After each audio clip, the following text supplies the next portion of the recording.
Good morning, everybody. It's great to be with you. This is Pastor Ralph with your morning inspiration on the show Wisdom in the Word. And today we're going to take a look at Romans chapter 12, a few verses here toward the end.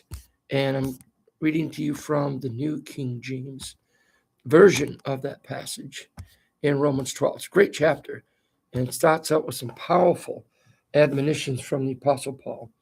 But Paul writes toward the end of that, where I want to focus this morning, are these verses. Repay no one evil for evil. Have regard for good things in the sight of all men. If it is possible, as much as depends on you, live peaceably with all men. And then he adds this, Beloved, don't avenge yourselves, but rather give place to wrath. For it is written, Vengeance is mine, I will repay, says the Lord. Therefore, if your enemy is hungry, feed him. If he's thirsty, give him a drink. For on so doing, you will heap coals of fire on his head. Don't be overcome by evil, but overcome evil with good.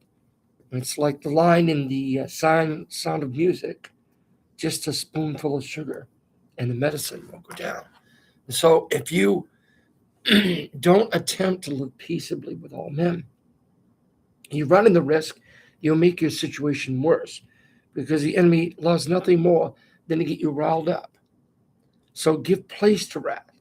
It doesn't mean there's not a proper place for righteous indignation or for that person to admit that he or she is wrong. But you're not going to get anywhere with them if you're constantly arguing back and forth. You might call it dialogue, but are you getting anywhere?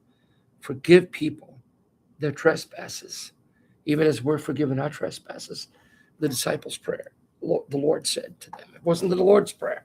That's John 17, remember. So live peaceably with all men as much as depends on you. And turn the other cheek. That doesn't mean you have to be a doormat and disrespect yourself to the point where people are just walking all over you. Get out of there quick.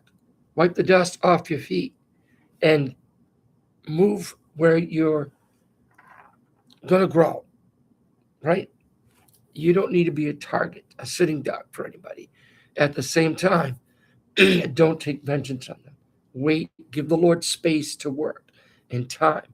And eventually that person hopefully will come to their senses, and that can be the hope of reconciliation, real true peace between one person and another.